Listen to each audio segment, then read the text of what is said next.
Hαίrete, friends. Welcome to Classics in Color, your weekly dive into some of the ancient world's wackiest facts. I'm Mark Graves, and today, in honor of Valentine's Day, we're going to be taking a look at some of the naughtier behaviors of the ancient Romans and Greeks.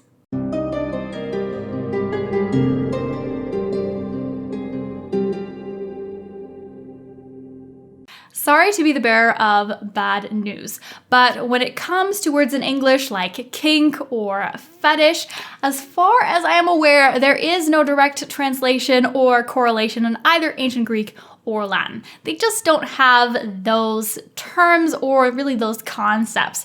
Obviously, they have things that are similar, like taboo, but it's just not quite the same, and what is taboo is going to vary depending on which place and time specifically you're looking at in the ancient world. So all of that to say, we're not going to be worried too much in this video about what an ancient person would have thought of as kinky, because that wasn't even really a thing. They didn't have that exact concept. What we're going to be doing is we're going to be looking at stories from the ancient world, and we're going to just enjoy examining how kinky and crazy they look to us with our modern perspective.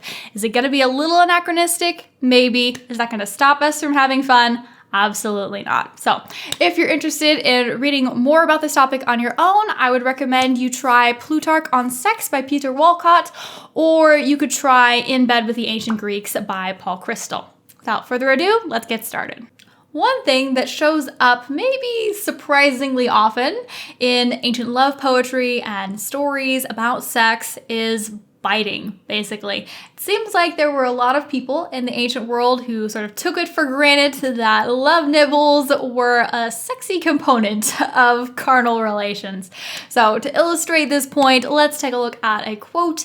This is again coming from Plutarch, and it is about one of Pompey the Great's girlfriends. We're told that Flora, the courtesan, when she was now quite old, always took delight in telling about her former intimacy with Pompey, saying that she never left his embraces without bearing the marks of his teeth.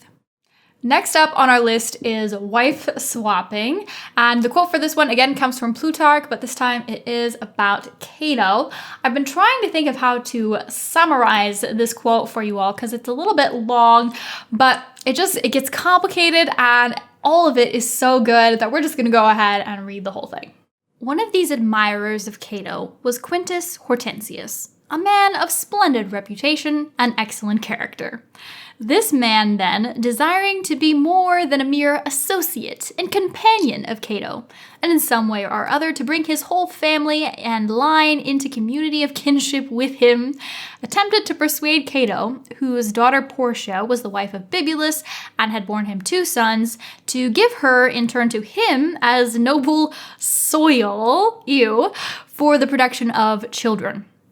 According to the opinion of men, he argued, such a course was absurd, but according to the law of nature, it was honorable and good for the state that a woman in the prime of youth and beauty should neither quench her productive power and lie idle, nor yet, by bearing more offspring than enough, burden and impoverish a husband who does not want them. Moreover, community in heirs among worthy men would make virtue abundant and widely diffused in their families, and the state would be closely cemented together by their family alliances.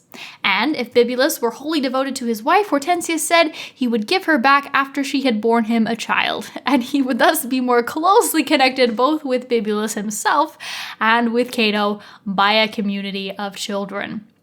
Cato replied that he loved Hortensius and thought highly of a community of relationship with him, but considered it absurd for him to propose marriage with a daughter who had been given to another.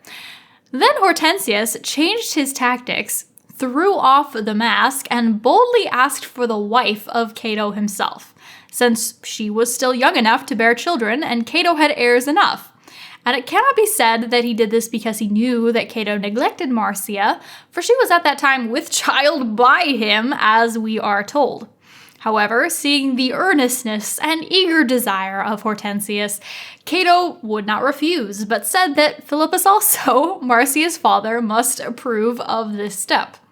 Accordingly, Philippus was consulted and expressed his consent, but he would not give Marcia in marriage until Cato himself was present and joined in giving the bride away.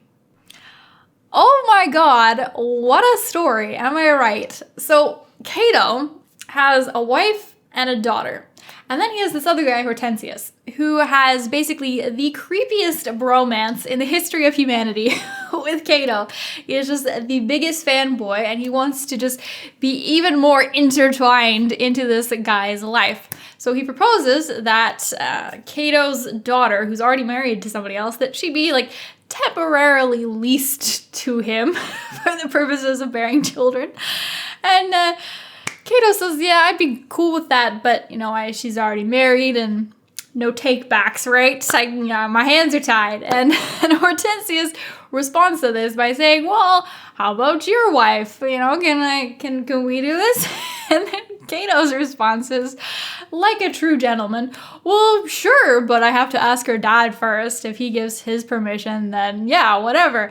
And then Marcia's dad, when he's asked about this, his response also, as a true gentleman, is, sure, if Cato will show up and give the bride away at the wedding, which Cato then agrees to do.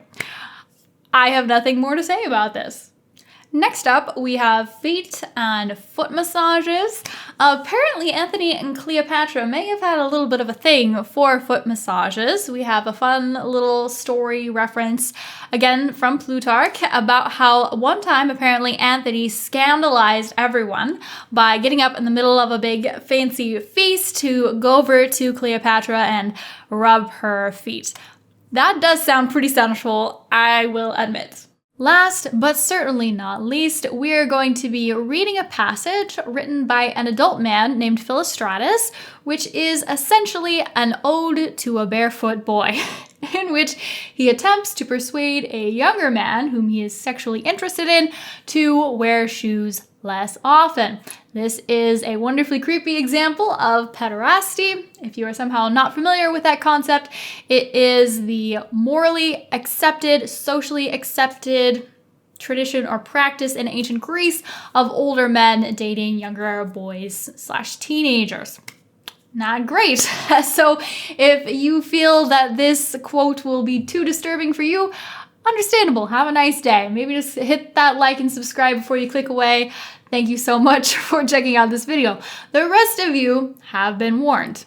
Your condition is rather delicate, and it's because, I am sure, your sandal pinches. New leather, is quite likely to cut into flesh that is tender. Why then don't you walk barefoot? What grudge have you against the earth? Slippers and sandals and top boots and shoes are for the wearing of invalids or the aged. Let nothing come between the earth and your barefoot. Fear not, the dust will welcome your tread as it would welcome grass, and we shall all kiss your footprints, O perfect lines of feet most dearly loved. O flowers new and strange. O plants sprung from the earth. O kiss left lying on the ground. Whew, I'm gonna need a shower after that one. If you need a palate cleanser, maybe consider checking out one of my other videos. Maybe, I don't know, might help. If not, special thank you as always to subscribers and to Patreon members, and I hope to see all of you again next week. Have a lovely Valentine's Day. Hαίrete.